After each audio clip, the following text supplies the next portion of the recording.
Baik, kita lihat sekarang fadilah-fadilah Utsman radhiyallahu anhu. Apa manaqibnya, apa kelebihan-kelebihan dimiliki oleh beliau radhiyallahu anhu. Tentu ini sahabat atau para ulama selalu mengumpul dari para sahabat, manaqib namanya ya. Kelebihan-kelebihan yang bisa diambil pelajaran oleh kaum muslimin yang datang setelahnya. Garis bawahi ikhwah akhwat sekalian, kisah-kisah sahabat yang seperti ini, dan saya sudah titik beratkan di pertemuan pertama waktu Abu Bakar radhiyallahu anhu. Kisah-kisah seperti yang akan kita bahas ini ikhwan akhwat sekalian bukan sebuah seremoni, bukan secara kebetulan sampai kepada kita, bukan.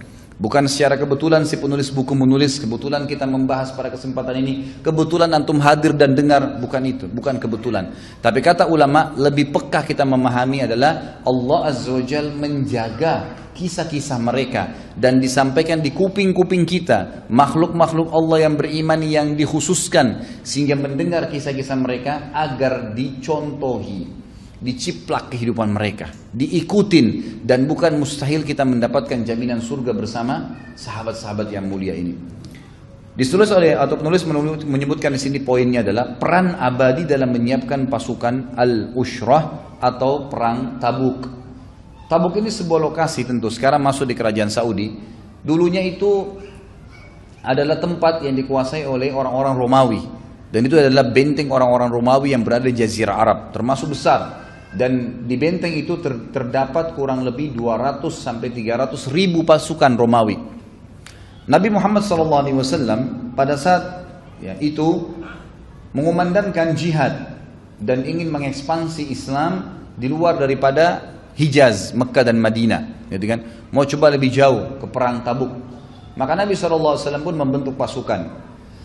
Pada saat itu Nabi SAW mengajak, dan keadaan Madinah pada saat perang Tabuk itu betul-betul ada cobaan untuk kaum muslimin. Ya, ini yang membuat akhirnya banyak orang munafik yang ikut. Karena pada saat itu kata penulis di sini, muslimin pada saat itu berat untuk keluar sebagian besar mereka karena pada saat itu buah-buahan memasuki masa panen. Artinya mereka akan panen kurma-kurmahnya, anggurnya, delimahnya gitu kan. Yang pada saat itu memang mereka dagangkan. Dan bayangan pohon-pohon demikian teduh karena banyaknya buah yang akan dipanen. Sehingga orang-orang memilih tinggal dan tidak menyukai berangkat keluar.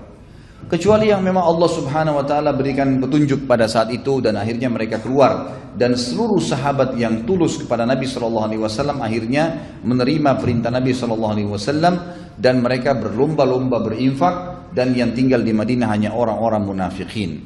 Waktu Nabi SAW mengumandangkan jihad, maka datanglah pada saat itu Abu Bakar, orang yang pertama mendatang untuk membawa semua hartanya, yaitu 4.000 dirham. Pada saat itu beliau memiliki di kantongnya 4.000 dirham. Maka beliau pun datang dan mengeluarkan semua 4.000 dirham itu. Rasulullah SAW bertanya padanya, apa yang kau sisakan untuk keluargamu wahai Abu Bakar? Abu Bakar mengatakan Allah dan Rasulnya. Perlu dikasih barai satu hal di sini Bapak Ibu sekalian. Abu Bakar radhiyallahu anhu waktu menginfakkan 4.000 dirham ini adalah harta yang sedang ada di tangannya. Harta yang sedang ada di tangannya. Beliau tidak menjual kebun kurmahnya, beliau punya usaha, gitu kan? Ada peternakan yang beliau miliki, beliau tidak menghabiskan itu. Jadi perlu digarisbawahi karena banyak juga diantara dai-dai kita yang salah faham. Mereka mengatakan Abu Bakar mengambil semua hartanya, nggak ada lagi yang ditinggal sama sekali. Yang dimaksud ini adalah harta yang sedang dipegang pada saat itu. Jadi bukan berarti semua aset dijual, enggak. Fahamin masalah ini. Sudah terhitung berinfak di jalan Allah semua harta. Pada saat apa yang antum milikin pada hari di mana kita dibutuhkan untuk infak, keluarkan semua yang dimilikin, maka itu berarti sudah berinfak semua harta yang dimaksud di sini. Makanya aset-aset Abu Bakar tetap ada. Waktu itu ada perkebunan, ada peternakan, ada belum milikin, gitu kan? Ini perlu difahamin. Jadi di sini waktu Abu Bakar mengatakan aku meninggalkan Allah dan Rasulnya, maksudnya untuk kebutuhan hari-hari ini ya Allah dan Rasulnya yang mengambil alih. Mungkin nanti akan ada hasil panen dari kebun saya mereka makan, mungkin mereka bisa menyembelih hewan dari peternakan saya sehingga mereka makan. Jadi ada ikhtiar Abu Bakar secara manusiawi, duniawi yang emang sudah dipersiapkan, gitu kan? Ini perlu dipahamin. Kemudian Umar bin Khattab datang dan membawa setengah hartanya. Kemudian tidak tertinggal juga Abbas bin Abdul Muttalib, paman Nabi SAW yang masuk Islam. Kemudian Talha bin Ubaidillah radhiyallahu majma'in, Abdurrahman bin Auf, dan mereka membawa 200 uqiyah. Saya ingin ditiberatkan dulu kalimat ini ya, 200 uqiyah.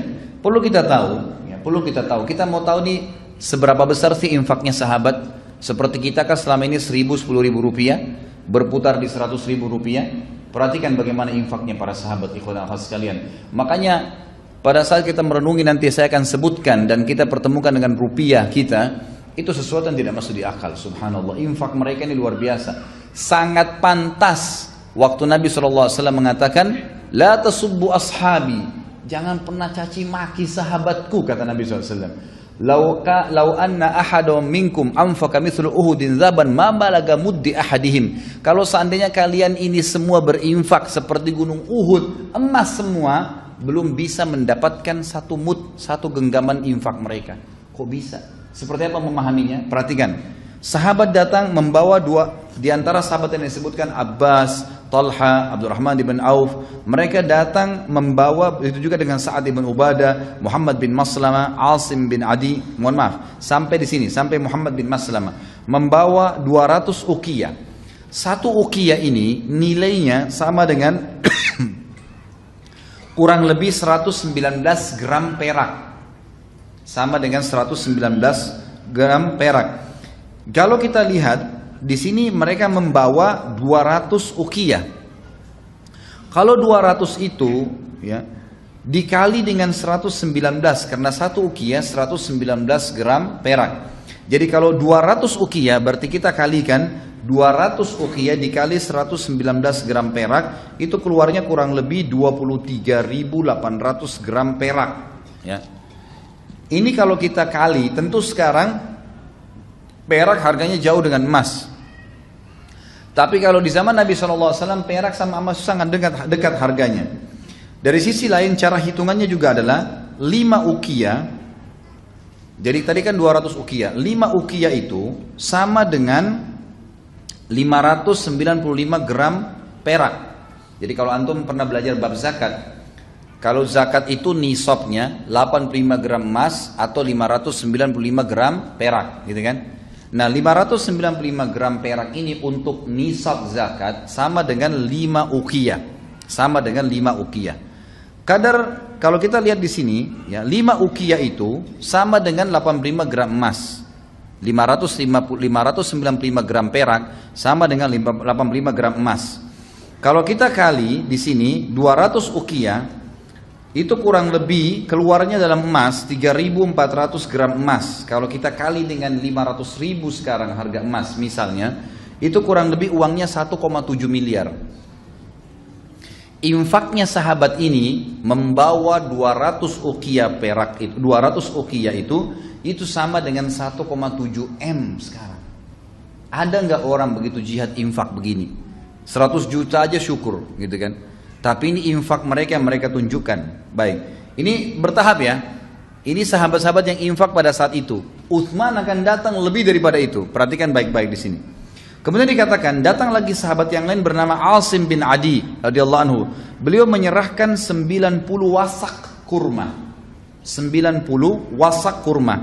Satu wasak itu, ikhwah, ini 90 wasak ya. Satu wasak itu ukurannya 60 sa'. Satu sa' itu sama dengan 4 mud, dan satu mud itu ukuran 2 telapak tangan manusia. Artinya satu sa' itu ukurannya sama dengan 2,5 kilo kali 4, berarti 10 kilo. Satu sa' itu sama dengan 10 kilo kurma. Ini satu wasak 60 sa', ya. Satu wasak 60 sa'. Sementara sahabat ini bawa 90 wasak. Hitungannya begini. Berarti kurang lebih, kalau saya hitung-hitung kemarin pakai kalkulator di tempat saya, gitu. Ini luar biasa. Sama dengan kalau satu sak itu 10 kilo dikali 60 sak untuk mendapatkan satu uqiyah saja sama dengan 600 kilo. Berarti satu wasak itu sama dengan 600 kilo kurma. Satu wasak. Sahabat ini radhiyallahu anhu Asim bin Adi membawa 90 wasak. Berarti 600 kilo kali 90 wasak sama dengan 54.000 kilo kurma. Kalau kita hitung kurma yang paling murah sekarang 30.000 lah, anggap 30.000 rupiah. Itu keluarnya ikhwas sekalian dan akhwat 1,6 miliar, 1.620.000 rupiah. Itu diinfakkan pada saat itu 90 wasak kurma. Wasak itu Apa kalau kita sekarang gentong-gentong besar dibawa untuk diinfakkan jihad di jalan Allah Subhanahu wa taala. Ini satu hal yang luar biasa gitu. Kemudian kata penulis, beliau pun menyerahkan Asim bin Adi radhiyallahu anhu menyerahkan 90 wasak kurma sebagai sedekah. Ibu-ibu juga tidak mau ketinggalan. Mereka membantu apa yang mereka berikan. Ummu Sinan Al-Asadiyah berkata radhiyallahu anha, aku melihat selembar kain yang terbentang di hadapan Nabi SAW di rumah Aisyah radhiyallahu anha, penuh berisi masak. Masak itu adalah gelang tangan, kaki, baik dari tanduk atau gading, ataupun dari emas dan perak, gelang bahu dan gelang kaki, anting-anting dan cincin. Kain ini penuh berisi apa yang dikumpulkan oleh kaum wanita untuk membantu persiapan jihad. Seorang sahabat, ini yang saya bilang tadi, mungkin tolak ukurnya bukan miliardernya, tapi tolak ukurnya bagaimana upaya dia mengeluarkan apa yang dia dapatkan. Ada seorang sahabat namanya Abu Aqil, diangkat oleh penulis di sini. Dia kebetulan memang tidak punya pekerjaan tetap, tidak punya kebun, tapi beliau juga ingin ikut infak. Apa yang beliau lakukan?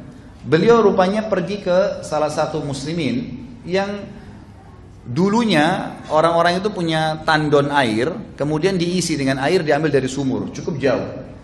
Karena dia tahu besok dikumpulkan semua infak untuk jihad atau sedekah jalan Allah Subhanahu wa taala, maka dia pun mengatakan, saya belum punya pendapatan pada hari itu, maka saya pun memaksakan diri bekerja semalam suntuk untuk menimba air, mengisi tandon-tandon air orang lain yang dibayar dengan itu dibayar dengan 2 sak kurma. 1 sak kurma tadi adalah 10 kilo. Maka 1 saknya saya berikan kepada keluarga saya dan 1 saknya saya berikan lagi jihad di jalan Allah Subhanahu wa taala. Yang ikhwah begini, sederhananya begini. Pernah nggak antum terima gaji 2 juta, 1 juta langsung dikasih jalan Allah, setengahnya langsung pada saat itu tanpa ragu dan yakin dengan janji Allah. Ini bukan hal yang ringan, ini bagaimana sahabat lakukan gitu kan. Semalam suntuk, hasil kerjanya setengah mati nggak tidur, dikasih setengah di jalan Allah Subhanahu wa taala. Pada saat itu dikatakan Utsman bin Affan datang. Setelah sahabat semua ini berikan infaknya, datanglah tokoh kita ini radhiyallahu anhum ajma'in. Utsman bin Affan waktu dengar hal tersebut dan sudah lihat orang-orang berinfak, maka beliau kebetulan datang dan mengantongi 1000 dinar. 1000 dinar ini langsung dihadapkan atau ditaruh di depan Nabi SAW. Ya, ada kain di depan Nabi ditaruh semua sampai kain itu penuh. Perlu kita tahu, 1 dinar ini hitungannya sama dengan 4,25 gram emas. 4,25 gram emas. Itu 1 dinar. Utsman bawa 1000 dinar. Berarti 4,2 gram itu kalau dikali 1000 dan dikali nilai emas sekarang anggap 500.000, jumlahnya itu 2.125.000 gitu kan. Ini infaknya Utsman bin Affan pada saat itu ada di kantongnya gitu kan. Kita nggak tahu bagaimana berpikir, mungkin jangan dianggap dengan uang rupiah yang berat ya gitu. Karena memang kalau 2 miliar di kantong ini bingung juga bagaimana. Tapi pada saat itu memang hitungan dinar emas. Dia mengeluarkan pada saat itu spontan 1000 dinar emas yang senilai dengan 2.125.000 rupiah. Itu luar biasa gitu. Maka Nabi SAW waktu lihat, karena ini orang yang paling besar infaknya. Tadi sahabat yang paling besar 1,7 M gitu kan. Ini sudah 2 M lebih. Maka Nabi SAW langsung bersabda untuk Utsman bin Affan pada saat itu, tidak akan ada yang membahayakan Utsman dari apapun yang dia lakukan setelah hari ini. Tidak akan ada yang membahayakan Utsman dari apa yang dilakukan setelah hari ini. Jadi 2 kali diucapkan, 2 kali diucapkan. Pada saat itu, teman-teman sekalian, ya, yang perlu kita tahu, ulama hadis menanggapi mengatakan yang dimaksud Utsman setelah infak ini, apapun yang dia lakukan Allah maafkan di dunia, dan ini juga tidak akan membahayakan dia melalui timbangan pada hari kiamat dan dia akan masuk surga tanpa hisab. Ini yang dimaksud. Ini yang dimaksud. Utsman bin Affan pada saat mendengar Nabi SAW memotivasi ya, agar mereka berinfak, beliau langsung memberikan tadi 1000 dinar dan tidak cukup di situ. Beliau pun akhirnya pulang ke rumahnya karena pada saat beliau memberikan 1000 dinar, selalu Nabi SAW kalau terima infak sahabat, karena ini Tabuk jauh, mungkin kurang lebih 1000 km dari kota Madinah, jauh. Sekarang aja orang kalau naik mobil kecepatan tadi 100 km bisa 10 jam. Yang itu baru sampai di sana. Bagaimana zaman dulu dengan kuda, dengan unta, dengan jalan kaki, mana panas, mana tidak ada penjual. Kalau sekarang haus tinggal mampir di pom bensin bisa beli minuman. Zaman dulu nggak ada. Maka Nabi SAW butuh bekal yang besar nih. Setiap kali ada sahabat yang infak, selalu Nabi SAW mengatakan, bagus yang kamu lakukan, siapa lagi yang mau berinfak? Terus begitu. Termasuk waktu Utsman bin Affan datang memberikan 1000 dinar, ternyata Nabi SAW mengatakan, dari hadis Fadilah Utsman, lalu dikatakan, siapa lagi yang mau berinfak? Kami masih membutuhkan. Lalu Nabi sebutkan, kami membutuhkan kuda dan unta untuk tunggangan. Perhatikan di sini, Ibnu Syihab Az-Zuhri berkata dalam buku beliau, rahimahullah, dalam perang Tabuk, Utsman membantu pasukan pada saat itu ya, setelah memberikan 1000 dinar atau 2,1 miliar tadi itu, dia juga membawa 940 ekor kuda yang diikuti dengan 940 ekor unta yang dilengkapkan dengan 60 ekor kuda sehingga jumlahnya mencapai 1000. Sebagian riwayat terbalik, Utsman bin Affan membawa 940 ekor kuda yang dilengkapkan dengan 60 ekor unta. Perlu teman-teman tahu ya, kuda-kuda yang dipakai berperang ini di zaman dulu ini sama dengan kuda-kuda yang dipakai tanding sekarang. Kalau teman-teman yang pernah ikutin atau tahu, kuda yang dipakai untuk tanding itu harganya sekarang sampai 1 miliar. Harga kuda yang bagus itu kan, untuk dipakai tanding yang besar, yang kekar, sampai 1 miliar harganya. Utsman bin Affan menyiapkan 940 ekor. Kan itu. Kalian bayangkan kalau harga rupiah sekarang sebetulnya 940 miliar. Ya, disiapkan kuda-kuda yang kekar, tidak cukup di situ. Waktu Utsman ceritanya membawa 10 ekor, ya Rasulullah, ini 10 ekor kuda saya bawakan dan tidak cukup kuda saja. Utsman bin Affan mengatakan, ya Rasulullah, sudah lengkap semua. Di kuda itu sudah siap ada baju besinya kuda. Jadi kuda kalau mau dipakai berperang itu juga dilapisin baju besi biasanya. Ada baju besi, pelanah-pelanahnya, kemudian mujahid yang mau naik di atasnya butuh perisai dan butuh pedang. Utsman sudah siapin. Kemudian di sebelah kiri kanannya kuda itu ada kantong yang siap membawa bekal dia. Sama Utsman dilengkapin semua. Jadi seperti kalau sekarang mobil tank sudah sama bensinnya, udah sama peluru-pelurunya, udah semua lengkap untuk pergi dan pulang. Gitu kan? Jadi perlengkapan perang yang luar biasa ini. Pesawat tempur udah disiapin semua sama bensin-bensinnya untuk sampai selesai perang. Perang berapa hari? Waktu itu perjalanan kata sebagian ulama dari Madinah ke Tabuk. Itu kalau kita ambil patokan Madinah Mekah 3 hari 3 malam 400 kilo, berarti ini akan dicapai kurang lebih dengan jumlah 8 hari. 8 sampai 9 hari. Pergi, hadir di peperangan sana, butuh makanan dan minuman. Kemudian pulang lagi ke Madinah juga sama. Utsman bin Affan menyiapkan awalnya 10 ekor kuda, lengkap dengan semua perlengkapan mujahid. Mujahid tinggal naik, pakai baju pedangnya, perisainya, makanannya, minumannya semua lengkap sampai ke sana, gitu kan? Seperti itu. Ternyata waktu Nabi SAW, waktu Utsman menyetor 10 ekor itu, kata Nabi SAW, bagus wahai Utsman, tapi kita masih butuh, gitu kan? Utsman nggak tahu butuh berapa, diambil lagi 10 ekor sama dia. Ini ya Rasulullah, 10 ekor lagi. Lengkap sama semua perlengkapannya, jadi 20 ekor.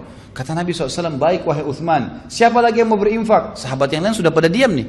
Utsman mengatakan, kalau begitu masih butuh, ambil lagi 10 ekor, 30 ekor, ini ya Rasulullah, lengkap dengan semua perlengkapannya, tinggal perang. Kata Nabi SAW, bagus wahai Utsman, masih perlu lagi, dibawa lagi, ya gitu. Terus begitu. Dalam riwayat dikatakan Utsman bin Affan mendatangkan 100 ekor, 100 ekor.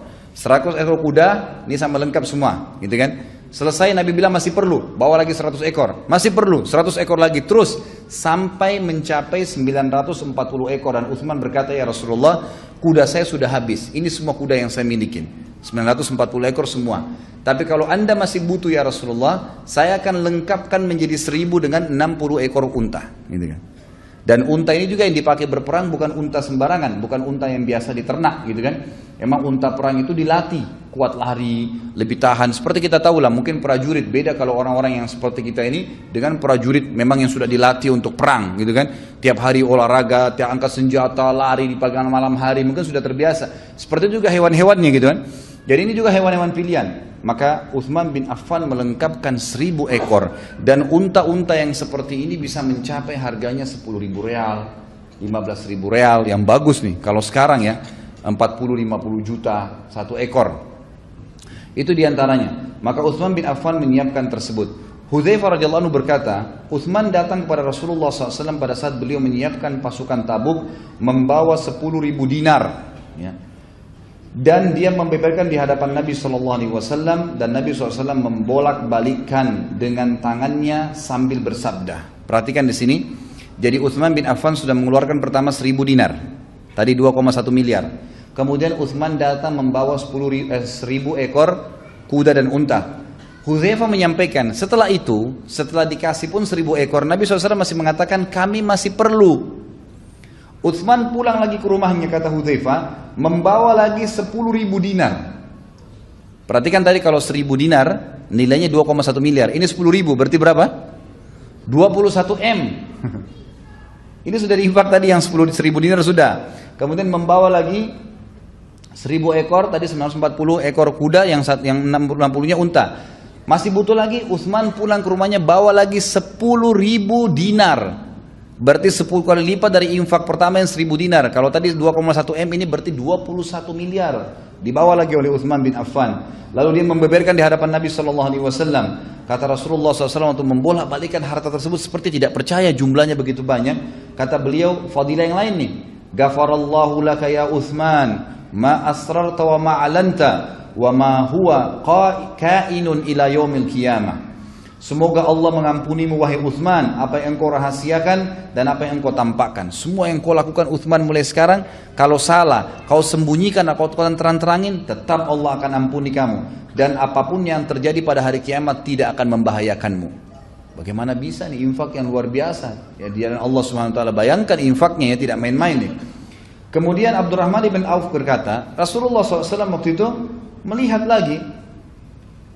infak ini memang, tapi sahabat, hampir semua sahabat waktu itu, ya, yang kurang lebih jumlahnya di perang Tabuk itu 30.000 sahabat yang ikut berperang, 30.000 orang.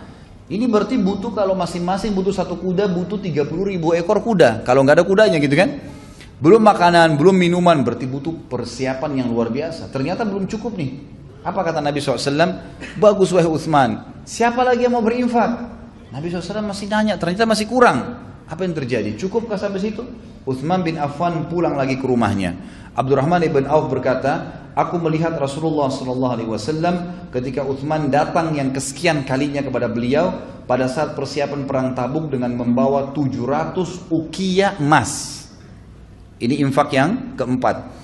700 uqiyah ini perlu kita tahu, satu uqiyah emas itu sama dengan kurang lebih kalau sekarang 17 gram. 17 gram emas, satu uqiyah emas sama dengan 17 gram. Allah alam kalau saya keliru ya, tapi ini kemarin saya sudah pastikan dari beberapa sumber, memang satu uqiyah itu kurang lebih satu uqiyah emas ya. Ada emasnya, karena uqiyah dipakai juga dengan istilah perak dan yang lainnya. Tapi satu uqiyah emas sama dengan 17 gram emas.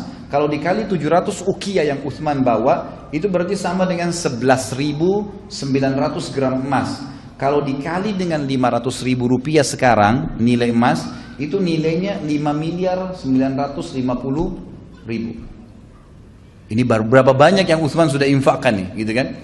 Jadi kalau saya simpulkan, infaknya Utsman bin Affan di perang Tabuk yang akhirnya Nabi SAW menjamin baginya surga, gitu kan?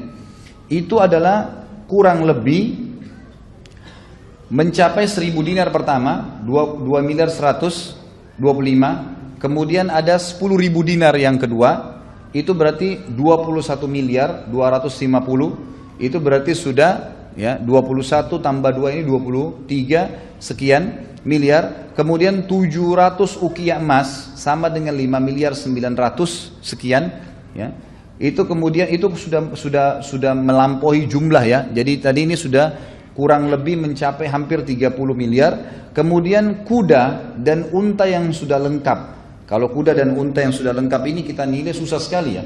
Itu mungkin bisa mencapai, kalau harga kuda tadi yang terbaik 1 miliar, ini berarti sudah 940 miliar rupiah. Ini sudah nggak bisa dibayangkan sampai sekarang.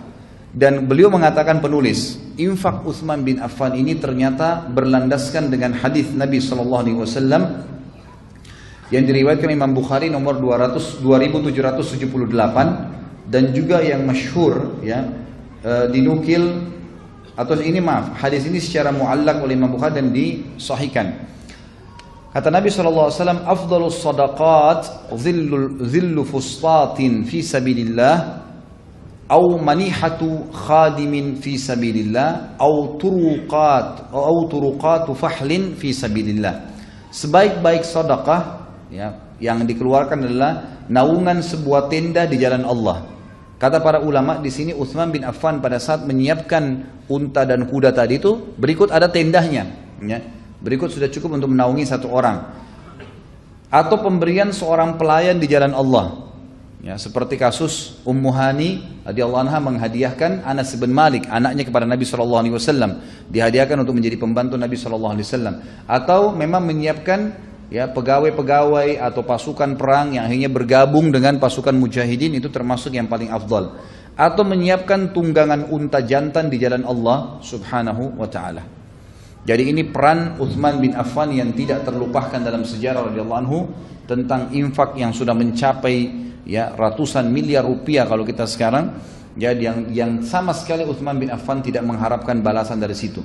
Bahkan disebutkan dalam hadis Bukhari bahwasanya setelah kembalinya pasukan dari Tabuk, di mana Nabi SAW mengepung Tabuk lebih daripada 40 hari, dan orang-orang Romawi tidak berani bertemu dengan Nabi SAW. Nabi SAW sengaja bermukim situ dan tersebarlah berita kemenangan muslimin. Karena Raja Romawi waktu itu tahu, dia berkata kepada para prajuritnya, jangan hadapin orang ini karena orang ini adalah seorang nabi. Kalau dia nabi benar, maka pasti kita akan kalah, nggak mungkin kita bisa kalahkan. Ya, akhirnya kita nanti dikalahkan dan dipermalukan. Kalau kita tidak lawan, maka anggap saja orang cuma berbicara, oh Romawi nggak menghadapinya. Mungkin masih ada kemungkinan, mungkin Romawi menganggap remeh mereka, mungkin Romawi memang takut, nggak ada masalah. Lebih baik daripada ada korban, gitu kan? Akhirnya mereka tidak berani menghadapi Nabi SAW dan mereka meninggalkan Tabuk, akhirnya menjadi wilayah kaum muslimin. Waktu Nabi SAW balik dengan pasukan dan tidak ada korban karena tidak jadi perperangan pada saat itu. Kembalilah semua sahabat, 30.000 orang pada saat itu. Dan pada saat tiba di Madinah, ikhwan dan akhwat sekalian, Utsman bin Affan tidak meminta, kata para ulama, satu tali kekang pun. Semua dikasih hadiah. Udah. Yang sudah diinfakin tadi itu bukan cuma ini, kan sudah kembali nih. Kalau kita sekarang mungkin punya mobil tank yang kita infakkan, apalah pesawat tempur, ini sudah selesai perang nih. Oh, punyanya si fulan, mungkin kita bisa ambil kembali. Utsman bin Affan tidak, semua buat kaum muslimin. Yang sudah jihad, yang sudah pakai, punya kalian udah, silakan diambil gitu. Jadi betul-betul diinfakkan jalan Allah dengan penuh ketulusan radhiyallahu anhu. Kemudian Utsman bin Affan juga memiliki kisah yang menarik. Ini termasuk dalam manakhibnya beliau adalah menggali sumur rumat. Ya. Disebutkan oleh penulis saat itu kaum muslimin kebetulan satu hari pernah mengalami krisis air bersih, dan pada saat itu juga mereka tidak punya sumur. Ada sumur-sumur tapi banyak yang kering karena lagi kemarau. Maka Nabi SAW sempat bersabda kepada para sahabat, "Man hafara rumata falahul jannah." Siapa yang menggali sumur rumat, membeli sumur rumat, maka dia mendapatkan surga. Ya. Dikatakan oleh beliau yang masyhur dalam riwayat-riwayat ialah Utsman bin Affan membelinya bukan menggalinya. Ibnu Battal menyatakan keliru ketika menyatakan bahwa Utsman bin Affan menggalinya. Dia berkata, yang ma'ruf adalah dia membelinya. Dan hal ini juga didukir oleh Al-Hafidh dalam Fathul Bari atau Ibnu Hajar dalam Fathul Bari. Kemudian Al-Hafidh menambahkan ada kemungkinan mata airnya sudah mengalir lalu Utsman bin Affan memperluas dan menutupnya sehingga penggalian sumur dinisbatkan kepada beliau sebagaimana disebutkan dalam Fathul Bari. Utsman bin Affan pun pada saat itu mengetahui bahwasanya sumur rumat ini dimiliki oleh seorang Yahudi, dan Yahudi ini kalau kaum muslimin yang mau beli, maka kalau mau ambil dijual mahal, sementara kalau orang-orang Yahudi yang ambil maka diberikan cuma-cuma. Maka Utsman bin Affan datang dan menantang Yahudi tersebut sambil berkata, wahai Yahudi, kalau saya mau beli sumur ini, berapa kau mau beli? Berapa kau mau jual? Ini perlu kita garis bawahi ikhwan akhwat sekalian. Utsman bin Affan di sini ingin memperlihatkan kepada orang Yahudi ini kekuatan kaum muslimin, sekaligus memang ingin memenuhi kebutuhan muslimin. Maka dia berkata kepada Yahudi tersebut, berapa kau ingin jual sumur ini? Yahudi tersebut dengan sombongnya menyebutkan harga yang sampai sekarang tidak ada orang beli sumur semahal itu. Dia mengatakan, saya mau jual ini dengan 20.000 dinar emas, 5 miliar rupiah. Kalau kita sekarang jumlahnya, nggak ada ikhwah sekalian, ada orang sekarang beli sumur 5 miliar. Ada proyek yayasan saya, Sumur yang paling leks sudah dengan pakai pompa air segala, itu 12,5 juta. Kalau yang biasa 4,5 juta itu sudah bisa bangun, sudah bisa buat sumur, dan sudah banyak di Jawa Tengah, di Sulawesi Tengah yang kami jalankan dengan yayasan. Alhamdulillah itu berjalan lancar. Itu sudah bisa hidupin satu kampung. Orang Yahudi di zaman itu jual sumur 20.000 dinar emas. Nggak masuk di akal, memang dia sengaja nggak mau jual gitu. Dia kaget waktu itu Utsman bin Affan mengatakan, saya beli 5 miliar itu saya beli. Utsman bin Affan pulang bawa 20.000 dinar emas dikasih ke Yahudi. Saking senangnya Yahudi ini, dalam kisah ini dikatakan, maka dia langsung mengatakan, Utsman ambil aja sumur ini dan kebun kurmanya sekalian. Jadi ada kebun kurma di belakangnya, karena harganya nggak masuk di akal waktu itu kan. Kasih semua sama kebun kurmanya. Pada saat itu ikhwan akhwat sekalian, kita perlu tahu bahwasanya orang-orang hidup dari sumur. Ya, zaman itu sampai sekarang beberapa wilayah kaum muslimin atau manusia mungkin ya umumnya, kalau masih belum masuk air saluran bersih dari pemerintah, kalau kita PDAM sekarang, maka tentu masih menggunakan sumur, intinya gitu. Utsman bin Affan waktu itu sangat haus dan butuh, kata para ulama, tapi beliau tidak meneguk satu tegukan air pun yang beliau butuhkan sebenarnya, kecuali sudah mengiklankan bahwasanya sumur tersebut dan semua kebun kurmanya wakaf untuk muslimin, enggak disentuh sedikit pun, wakaf, langsung wakaf, gitu kan? Padahal beliau butuh, enggak diwakafin. Maka berjalanlah pada saat itu. Dan Nabi SAW sudah mengatakan, siapa yang membeli sumur itu, namanya sumur rumah, maka dia pasti masuk surga. Artinya ada jaminan buat Utsman gara-gara beli sumur tersebut. Dan ini juga sebuah pelajaran besar ikhwah akhwat sekalian. Jangan tunda melakukan sebuah perbuatan kebaikan pada saat ada kesempatan. Kadang-kadang kita subhanallah dorong-dorongan. Dan ini tradisi kita terutama di Indonesia, mohon maaf saya bahasakan, kadang-kadang gitu. Ya, ada orang saf awal kosong, silakan pak, gitu kan. Antum yang masuk duluan, gitu kan. Kok orang lain yang didorong di saf awal? Antum lebih butuh. Kalau masih ada kosong, baru ajak orang lain. Ini enggak orang lain didorong untuk buat amal. Itu berinfak ke orang miskin, bantu pak, kesian pak. Dia sendiri nggak keluarin, gitu kan. Loh, antum duluan yang melakukan itu, gitu kan. Karena kalau kita melakukan lebih dulu dan menjadi contoh bagi orang lain, itu akan luar biasa, gitu kan. Apa kata Nabi SAW dalam hadis Bukhari yang lain, dan ini yang diambilkan oleh Utsman bin Affan. Pertanyaannya, apakah sahabat-sahabat lain tidak ada yang bisa beli sumur itu? Kata ulama, banyak yang bisa. Tetapi waktu Nabi SAW ucapin, yang pertama bergerak Utsman, langsung dia yang ambil alih. Dia nggak nunggu gitu. Ini yang penting ya. Akhirnya memang dialah yang merebut pahalanya, gitu kan? Ingat pada saat hadis Bukhari yang menjelaskan, kata Nabi SAW, ada 70.000 umatku yang masuk surga tanpa hisab, gitu kan? Lalu pada saat setelah jelaskan, ada seorang sahabat berdiri mengatakan, Ukasha ya Rasulullah, doain saya termasuk 70.000 itu. Nabi mengatakan, kau dapat. Ada yang berdiri lagi, saya juga Rasulullah. Sudah nggak bisa, Ukasha sudah dahului kamu. Memang begitu kata Nabi SAW. Sebagian ulama bilang, memang Ukasha orang yang layak masuk. Tapi bisa saja, makna lainnya adalah, siapa yang lebih jeli menangkap peluang itu, kesempatan. Jangan ditunda, gitu kan? Jangan ditunda. Dalam hadis Bukhari yang lain dikatakan, pernah Nabi SAW melihat ada satu kaum yang masuk ke Madinah. Ini keluar sedikit dari kisah Utsman bin Affan, kisah secara umum. Maka datanglah beberapa orang-orang dari Badui, dari padang pasir yang miskin sekali. Kata Nabi SAW, dalam riwayat ini dikatakan, saking miskinnya sampai wajah mereka itu kelihatan seperti gosong, rambut mereka penuh dengan debu, kemudian baju mereka itu saking miskinnya mereka nggak punya kecuali satu kain. Kain itu diikat di leher dan diikat di belakangnya. Jadi kalau ada angin tersingkap auratnya. Susah sekali hidupnya. Nabi SAW waktu lihat mereka sudah mau matang ke masjid Nabi nih, mau minta sumbangan, mau minta bantuan.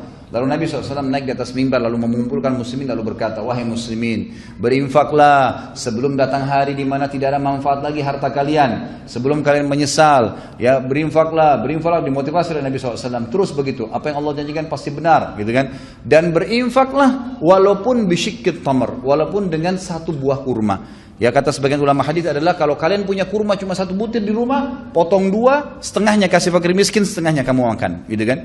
Sampai begitu. Apa yang terjadi? Waktu Nabi SAW sampaikan, sahabat banyak yang diam. Ada satu sahabat berdiri, langsung mengeluarkan semua yang ada di tangannya pada saat itu. Dia keluarkan berapa dirham gitu ya, saya lupa riwayatnya, mungkin sekitar 15-16 dirham dikasih sama dia. Ini ya Rasulullah untuk mereka. Langsung dia mulai. Apa kata Nabi SAW? Keluarlah hadis. Siapa yang menghidupkan sebuah sunnah yang baik, man sanna fil islami sunnatan hasanah, siapa yang menghidupkan sebuah perintah yang baik, ya, falahu ajruhu wa ajru man amila ba'da, dia akan dapat pahalanya dan pahala orang yang melakukan yang mengikuti setelahnya, kan gitu. Jadi di sini kita lihat orang yang bergegas mengerjakan itu. Utsman bin Affan sangat jeli melihat peluang tersebut. Jadi tidak menyia-nyiakan kesempatan, dan ini satu hal yang harus kita pupuk dalam diri kita. Utsman bin Affan radhiyallahu anhu juga, Bapak Ibu sekalian, punya sebuah azam dalam dirinya. Setiap hari Jumat beliau bebaskan budak. Setiap hari Jumat bebasin budak. Jadi memang dijadwalin tuh, gitu kan. Mungkin kalau sekarang tidak ada budak, setiap Jumat saya memberikan makan 10 orang miskin, 100 orang miskin, gitu kan. Bahkan pernah saya sampaikan, kalau antum ikutin ceramah di beberapa ceramah saya yang lain, saya lupa di judul apa, saya bilang Syekh bin Baz rahimahullah, beliau melakukan perintah-perintah Nabi SAW ini, beliau melakukan infak-infak sedekah di jalan Allah ini tanpa menentukan waktu malah. Setiap hari beliau selalu membuka rumahnya untuk makan bebas gratis 600 orang. Setiap hari, bahkan sebagian muridnya menukil itu di pagi, di siang hari dan malam hari. Jadi beliau punya rumah, di sebelah rumahnya itu dibuka sebuah tempat, dipasang AC, cuman atap begitu, kemudian nanti dibuka pintunya, semua orang yang nyapu jalanan, orang yang lewat, siapa saja bisa mampir. Sudah tahu, oh rumah ini makan gratis, disiapin, makanannya bagus, leks, mewah, semua daging kambing, makanannya enak, ditaruh dengan sufra panjang untuk 600 orang, siang dan malam, berarti 1.200 orang per hari. Kita subhanallah ngeluarin 1 bungkus nasi padang aja setahun sekali bagus gitu.